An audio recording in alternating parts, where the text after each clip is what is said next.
I've heard that to be a gridwalker, you must take a pilgrimage out to the swaying stones, climb the ancient chains that tether them, slice through firewalls and layers upon layers of protection. And once you're inside, you must drink lightning from the well of the central plasma torus, forever staining your circuits a bright purple. But where are these swaying stones? Certainly not near the outskirts of the city, and the forest sprites don't speak of it. I can only guess that a young gridwalker must make their way through the wastes out to the Badlands. So come with me, and we'll see just what it takes to witness a swaying stone for ourselves. Like any good project that involves a lot of stone and rock, I've started with Woodchips because, well, they make really, really good, striated rocks. And especially for a floating island, I wanted something that looked kind of like it had torn away from the rest of the landscape. And Woodchips they end up looking right. Plus, I mean, look at it. It's got such a great shape to it. It's got little crags and stuff, but it has these big flat edges to it too. So I've decided to focus on this bit and get rid of some flat edges off of another piece to see if maybe I can... No, that's not going to work either. So select some smaller bits, and sometimes you can tear pieces away to get the really good look that you need, but other times you could just fill in gaps with the handy-dandy baking soda and super glue trick. This is by far my favorite way to accelerate super glue. It just ends up really holding on tight, plus you can kind of build up and sculpt with it, which it works as a gap filler. It allows you to use the super thin super glue as well, and it just helps break up those surfaces. Plus, in this scenario, it looks like dirt or just kind of rough rock, so it's not going to really bother too much if I have a lot of buildup. So once again, just kind of taking out some of these flat surfaces and breaking up that texture. You want to break up and give something for the eyes to kind of track over. Now, when you are building these kind of things, it's important to have a nice base set up for them as well. So I'm trying to check on the size and the distance and see just what I need. And what I need is a way to attach this rock to this base and to sell the floating effect. So I've got these great little eyelets, and I've got this great little drill. Now, I don't really like this drill in the end. I ended up returning this drill and getting a different one you'll see later in the video, mostly because this drill, while it worked really well, it only used its drill bits, and I wanted to use more universal bits and have an adjustable chuck. But either way, drill a little hole. If you pin vise it yourself, that's fine too, and wedge one of these guys in there.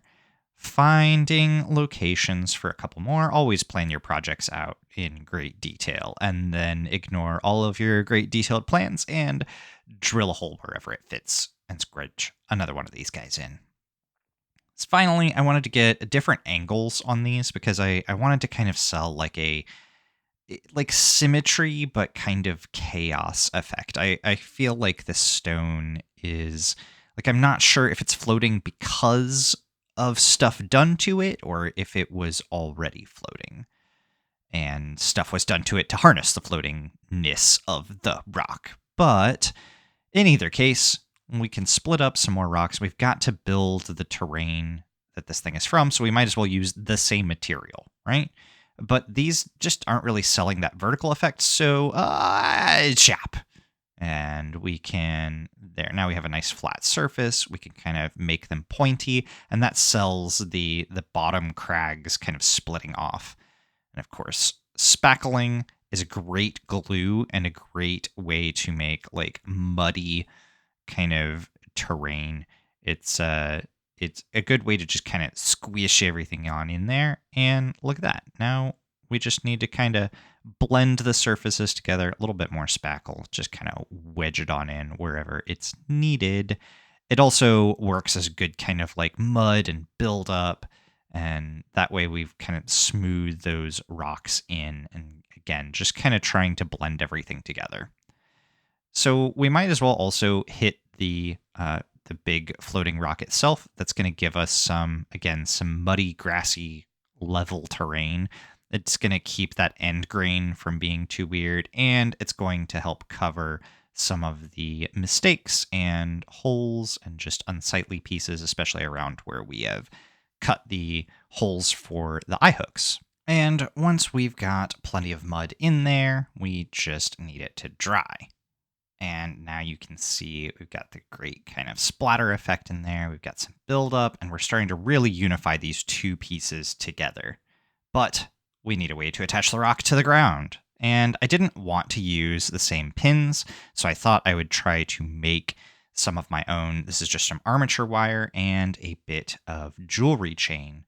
And I think that that'll kind of... I made these a couple of different times to get the sizes and shapes of them correct. I wanted a few different sizes. Again, I'm going for this kind of imperfect, sort of chaotic meets kind of elegant, piece. So I'm trying to get kind of both vibes. So we have these nice, perfect round eyelets up top and these more rough kind of rectangular pins on the ground. So here we've got the new drill, and what better use of a Gundam lining pen than to just mark your spots on a chunk of wood. And there we go. Now we can fit these in a little bit better. And these are PCB drill bits. I can get them a little bit more in bulk than the one at a time bits that the other drill had. So I know I'm going to break these. They're teeny tiny, and I'm going to be drilling roughly into all sorts of materials, as we can see. I treat my drill bits right. Now the ground is wiggling there just a little bit, that rock was, and I do fill some of this in with a little bit more super glue. It's my paste is kind of old and it's not the best. While we're super gluing, we're going to go ahead and super glue these pins on. So here I do switch to the gel.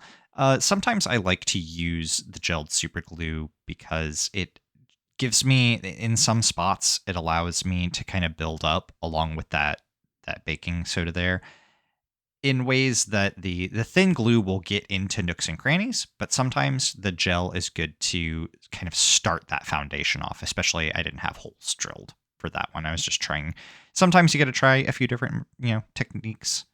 Here, we got to get some lengths of chain, measure them out to the same length as each other, and then just pop them off with a couple of pairs of pliers. Next up, we've got to find a way to attach these chains, and the ends of them were a little bit too small, so I decided to make my own sort of jump rings just from some bits of wire. This wire is really old and kind of falling apart, but I plan on covering this all up anyway in some form or another, so making a few of my own jump rings, easy peasy. I don't need the wire to look perfect because I can just paint it later.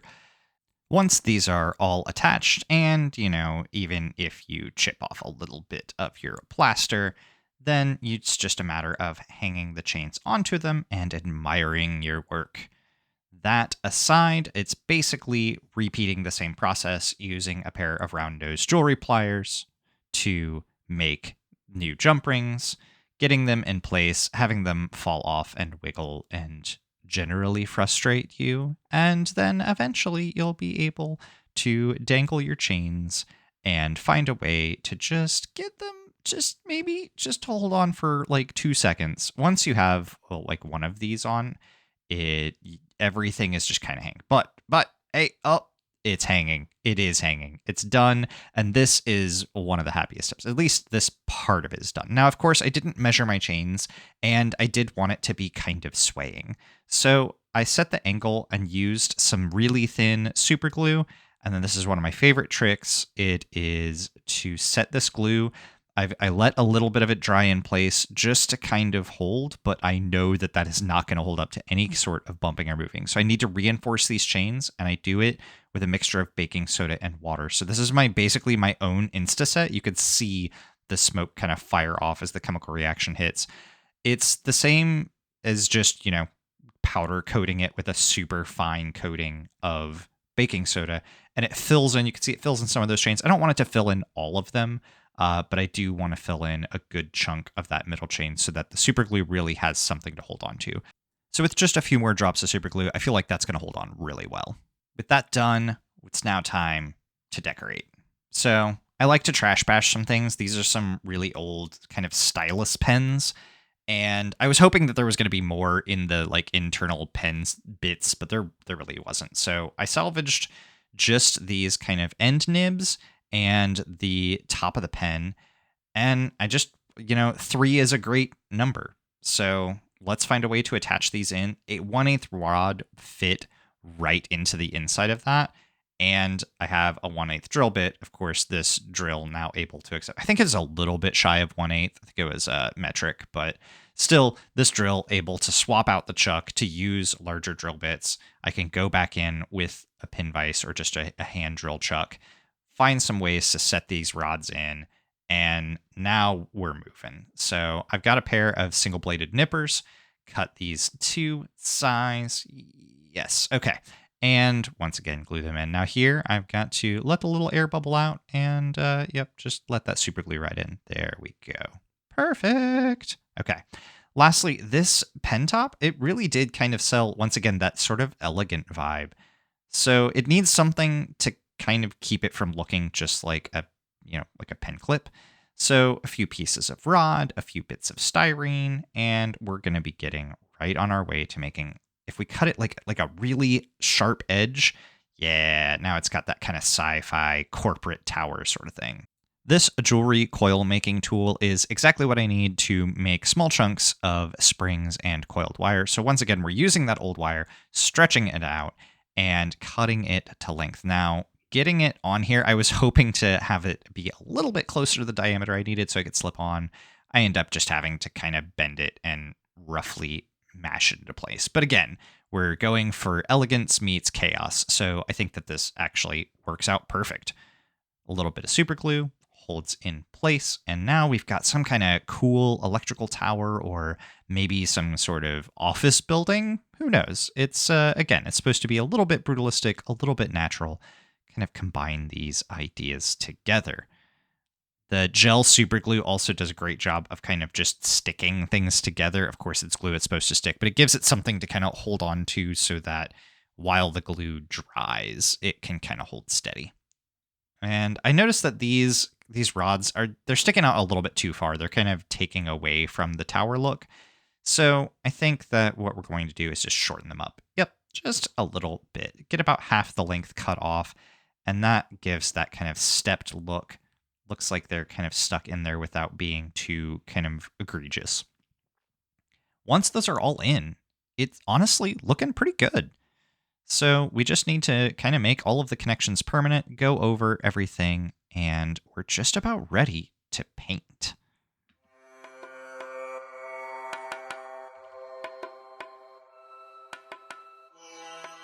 Several drones lifted and managed the crates from the back of the delivery vehicle.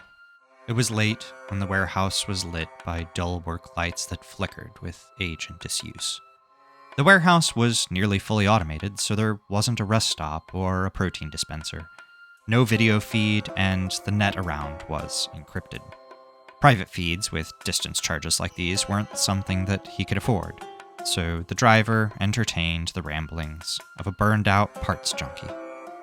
Someone who may have gotten started with a bit of nice kit, maybe a vid lens or a nice shimmer skin, but then they got hooked.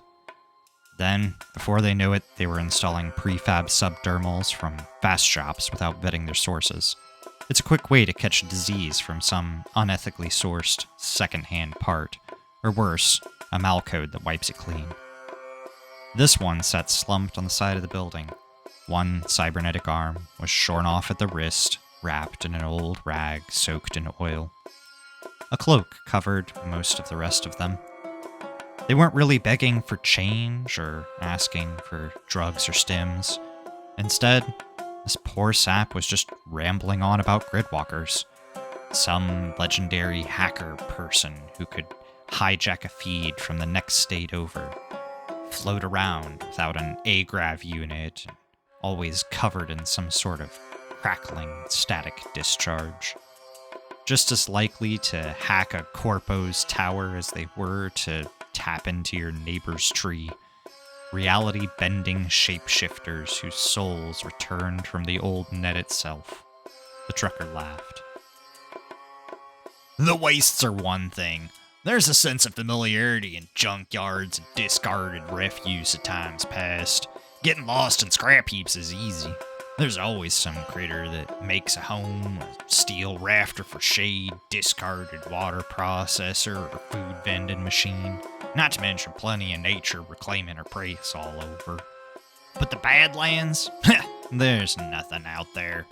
Miles on miles of stones frozen in place. Even the wind don't go there. The stillness is deafening, and then it just keeps on going. Crags and edges sharp as a razor repeat in an infinite fractal pattern as the mountains stretch out. Hell, the temperature guided by the sun, hot in the day, frigid and freezing at night. And you're telling me that some desk spammer with more copper than brains is gonna march their happy spanner out there, past where the old monorail lines go, through miles and miles of garbage and trash and junk, over terrain that even a hover truck can't keep steady on, and they're gonna do this for weeks on end just to see some swaying rock? Man, I've seen carbon kids freak out when they've been unplugged for just a few minutes, and you want me to think that without an intravenous stimulant boost and 10 tons of batteries for their hollow gear, that some poor sap's gonna make it out to this place? Come on, man. The vaguely person-shaped pile of rags on the ground twitched slightly, servos straining against age, wear, rust, or worse. "It's true," came a soft reply. "At least, some of it. Maybe not gods per se, but they've seen something, done something, and they carry it with them, like an aura. It connected them before with the old world, epoch tech, nano-electrical, who knows it, or maybe something back from beyond the first portal came into contact. It doesn't matter. They feast on it anyway. Like you said, they'd be delirious from net starvation long before then, and would do anything to be released from the torture of disconnection, of exhaustion, of malnutrition. They say it's like drinking lava. Reforges our souls from the insides out. Burns through every single nerve ending in your body, and comes back for more." Yeah, and how do you know all this? You got yourself a documentary's worth of descriptions. Your feed stuck on some sort of conspiracy loop in there? Oh. I've been there many times. Most don't make it, but every now and again, one of them gets to see the truth. The driver guffawed. Ha! Now we're going. Next thing you're gonna tell me you're King of Mars. Been to the ring station out there and come back, have you? He looked down at his digipad to check the progress. 18% unloaded. For being an automated facility, it seemed terribly slow. Maybe the drone block was stuck in a maintenance cycle. He fiddled with a few menus, trying to see if he could get administrative clearance for an expedited release. He didn't mind talking to strangers much, but he knew it wouldn't be long before a wanderer's wacky charm gave way to less desirable social or moral choices, and he wanted to be well on his way to his next stop before then. Besides, he was getting hungry. He tried his best to ignore the shifting pile of rags next to his feet, and shuffled back a few steps, feeling the uneasy tension of silence that grew between them. "The younglings need a shepherd," it said softly. "Someone who can navigate with open eyes sensors immune to the static of wayward signals. It comes on you like an oasis in the mountains. Life drips from their chains, green growth in the middle of scorched stones. Each link as tall as a man, and glittering, creaking, groaning. And in the night, if you see a glowing beacon, the auras surround the stones. Never in the same place twice. Eventually, they flicker away, the morning mist. A new one, some miles off, topped with a different pillar. Held within it a different core. The beauty is such beauty. The driver, afraid that psychosis would be settling in fast, hammered at his pad. His boots crunched with the swift heel turn and gravel as he rapidly changed direction to head back to his cab. The digipad flickered and sparked, and a short pume of blue smoke shot out from its back. The driver cursed and yanked on the door handle, which refused to respond. A holographic warning message appeared on the window and displayed biometrics rejected in flashing red lights. The ambient noise of the industrial park was slowly replaced with static and a growing hum from inside the warehouse. The driver's heart leapt sharply in his chest, and he reached down for his stunner, ready to defend himself as best he could.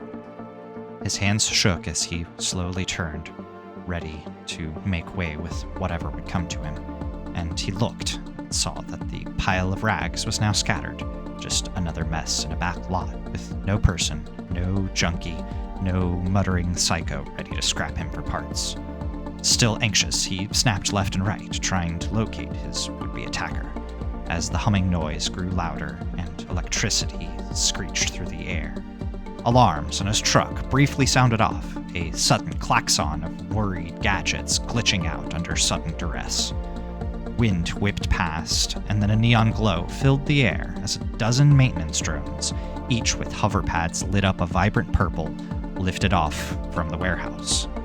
As they raced into the distance, the driver swore atop them he saw a hooded figure, one hand a wrapped stump, standing as if a statue locked onto the loader's frame. In moments, they were but fading purple dots flickering off into the distance. A series of trills and beeps signaled that his truck had successfully rebooted and was awaiting commands. The driver picked up the scorched pad that he had dropped, and, dumbstruck, opened the door to his cab to figure out just what he was going to have to tell his boss. Thank you for joining me on this first journey into the world of the CVBRFAE. If you have made it this far into the video, I would love a like and a subscribe. Got to try to fight the algorithm as I am just getting started. There are so many projects and ideas that I want to bring, and there is still so much that I have to learn about all aspects of creating and managing and bringing to life a world such as this.